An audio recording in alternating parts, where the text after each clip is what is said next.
Dizer sim era pouco, pequeno demais para decretar a queda de uma resistência tão longa.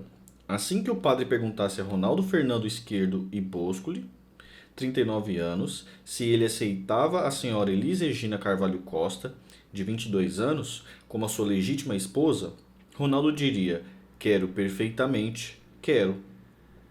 O galanteador mais eficiente do meio artístico dos anos 1960, mestrado em técnicas de conquista e doutorados em sensibilidade feminina, com especialização em cantoras de bossa nova e MPB, iria ceder a razão e amarrar o burro aos olhos de Deus e dos homens.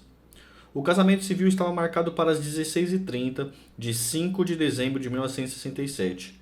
O religioso seria 2 dias depois, na Capela Mairink, na Floresta da Tijuca, um espaço para 36 pessoas que receberiam 500. Só o véu de Elis tinha 10 metros de comprimento, quase maior que a extensão da capela. Pequena. Eles sabiam, mas de um valor espiritual para Ronaldo Boscoli. Quando era aluno do Colégio São José, com 8 anos, Boscoli visitou a capelinha levado por padres e professores. Ao olhar para o altar, pensou que se um dia viesse a a lançar como a garota, aquele seria o cenário perfeito. Casar ali era o pagamento de uma promessa feita não a Deus, mas a si mesmo. Não por acaso, o civil foi marcado na própria casa dos noivos, uma mansão em estilo mediterrâneo de impressionar a High Society na ladeira da Gruta da Imprensa, Avenida Niemeyer, Rio de Janeiro, de costas para o verde do ainda pacífico Morro do Vidigal e face para um horizonte sem fim de mar azul. A morada de 3 andares em estilo colonial com 3 quartos, 2 banheiros, uma sala de estar de 11 por 5 metros, uma sala de jantar, 2 escritórios, móveis de madeira antigo, dependências para 5 empregados e um deck arrebatador havia sido pivô na decisão de juntar os trapos.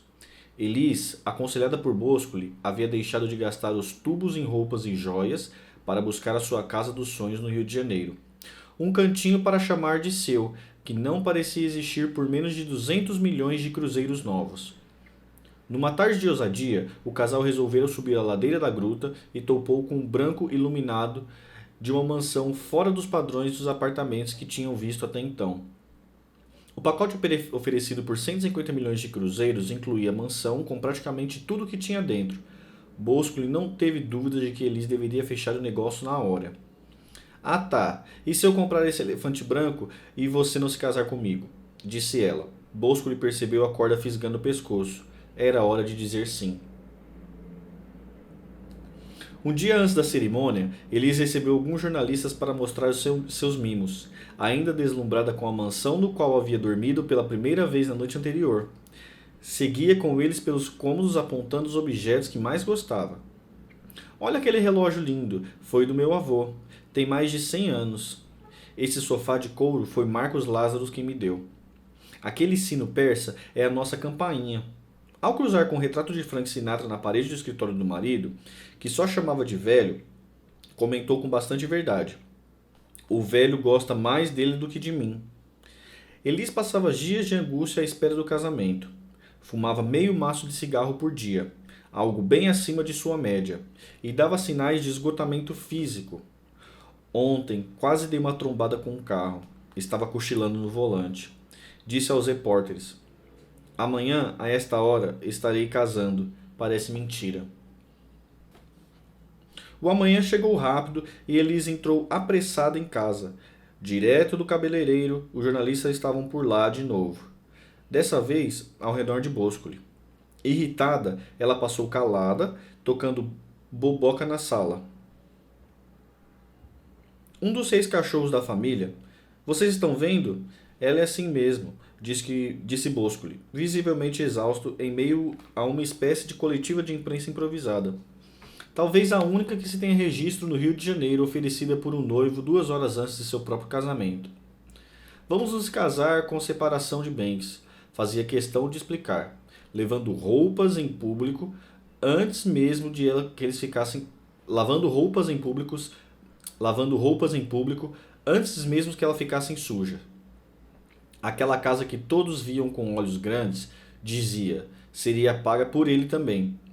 Sua condição agora era de um ex-aventureiro do amor. Golpe do baú? Se quisesse, já o teria aplicado em outras mulheres, dizia nas entrelinhas. Elis muito lhe devia por ser ele o mentor de seu novo visual. A declaração seguinte seria ainda mais boscoliana. Não sou rico, mas estou bem. Ela ganha 15 milhões por mês e eu 2,5. O trivial será mantido por mim. O luxo, por ela. Quero ser o Ronaldo Boscoli, não o marido de Elis Regina. No horário marcado, estava quase todos lá. 16 convidados, 33 fotógrafos, 10 cinegrafistas e um juiz com o livro BB4 aberto na folha 158, esperando Ronaldo Boscoli e Elis Regina para testemunharem um matrimônio no qual muitos só acreditavam vendo. A imprensa abriu sua artilharia. De qualquer maneira, nunca se pode saber com quem nossos filhos vão se casar.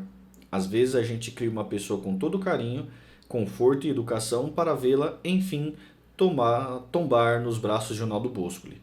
Mas Elis Regina terá, para todo o sempre, o conforto de saber que a guerra do Vietnã é muito pior, escreveu José Carlos Oliveira do Jornal do Brasil. Paulinho Machado de Carvalho, um dos padrinhos, e o estilista Denner Pamplona chegaram com 1 hora de atraso. Nada que criasse mal-estar maior do que aquele que os próprios noivos sentiam por curtirem uma ressaca de pé. Havia 2 dias vinham fazendo juntos suas despedidas de solteiro.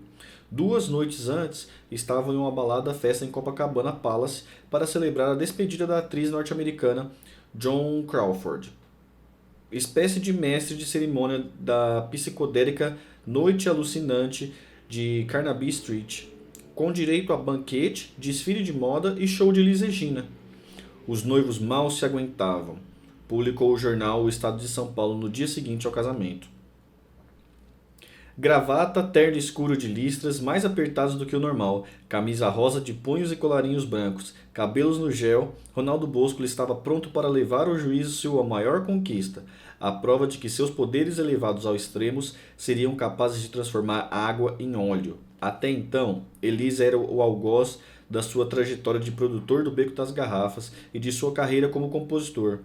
Não dava a mínima para coisas marítimas, o que deixava à deriva o barquinho que compusera tão dignamente com Roberto Menescal. Dia de luz, festa de sol e o barquinho a deslizar no macio azul do mar. O bombardeio à sua embarcação e os outrozinhos da bossa nova havia sido-lhe promovido o sucesso de uma turma da MPB que chegava cheio de revolta política, chamada jocosamente por Boscoli de esquerda festiva. Elis estava no caminho da fuzilaria, diria ele sobre os efeitos anestésicos que a nova MPB causava na até então imbatível bossa nova. A sensação de reverter aquilo no altar era de vitória, quase uma vingança. Quando deu início aos trabalhos, elogiando os dotes vocais de Elis, o juiz Ciro Lima já havia sido chamado por Boscoli e Armando Marques, um dos maiores árbitros brasileiros de futebol. Ciro, visivelmente nervoso pela presença da cantora, não reclamou. O escrivão que havia levado o tiracolo, Antônio Faro, também havia dado um fora ao se esquecer de vestir a toga antes do ritual. Quem apostaria que estaria ali para uni-los em matrimônio? Ninguém. Mas todos fariam bem seus papéis. A chuva insistente dos dias anteriores estava mais fraca desde que a cozinheira Glória mandara seu filho desenhar um sol no quintal da casa para que as nuvens se dissipassem. Ainda assim, as mulheres de longo sofreram para subir as escadarias que levavam à sala. Além de Paulinho de Carvalho e Denner, estava lá Luizinho Essa, Paulo Garcês, Francis Raime, Marcos Lázaro. A única baixa era a manequim Vera Barreto Leite, impedida de estar presente como madrinha do noivo por não conseguir voo de São Paulo a tempo, onde estavam para um compromisso profissional. Wanda de Sá a substituía como uma das madrinhas. Apesar de Elis não usar o vestido feito pela mãe, Dona Erci via aos prantos a filha na pele de noiva. Não tinha por Boscoli uma opinião sólida nem intimidades, mas se alegrava ao perceber sua menina feliz. Ao vê-la emocionada, Bosco lhe tentou ser gentil. Mamãe, está em prantos. Qualquer coisa, estamos aí. Elis, sem dúvida de que fazia a coisa certa, assinava o que tinha de assinar e aguardava mais lágrimas para o altar do dia 7. Houve quem espalhou pela rádio peão da Record que a escolha do dia 7 não era exatamente uma coincidência, mas uma estratégia de Elis. A emissora apresentava nesta data o show do dia 7, uma espécie de música e humor, com a convocação de quase todos os seus contratados. Ao marcar o casamento para essa data, Elis se livraria da metade dos bicões que preferia ver só no trabalho. Elis e Boscoli escolheram os padrinhos um para o outro e fizeram questão de não saber quem seria o padrinho de quem. A gente prefere assim, tudo na base da surpresa, disse aos jornalistas. E foi na base da surpresa que Elis levou o Armando Pitangale um E foi na base da surpresa que Elis levou de Armando Pitangale um pisão na cauda do vestido, logo na entrada da igreja, enquanto eu tentava passar pela multidão de convidados e turistas que comiam sanduíche. Não pisa no meu rabo, porra! Disse, desafiando do clima que Luizinho Essa tentava criar tocando Imagem ao piano. Acompanhado por um sexteto de cordas da Orquestra Sinfônica Brasileira, cinegrafistas, fotógrafos, padrinhos, convidados e penetras faziam o padre alemão Francisco de Assis Omati se distanciar cada vez mais do noivo. Bosco percebeu que estava sem alianças e ameaçou entrar em desespero. Miele sentiu a enrascada e resolveu o problema. Se você não achar a sua, casa com a minha. Bosco lhe achou. Ao tentar restabelecer a ordem, o sacerdote pegou um sino de mão e passou a tocá-lo com tanta força que deixou escapar. O sino voou sobre as cabeças e desapareceu, mas ninguém se machucou. Assim que proferiu as primeiras palavras, Padre Francisco ouviu um cinegrafista dizendo para ele abaixar a cabeça. Ou eu ou você, meu filho, respondeu. O altar era ocupado pela nova turma de Elis, pessoas da alta esfera carioca, apresentadas a ela, sobretudo pelo marido. Laura e Abelardo Figueiredo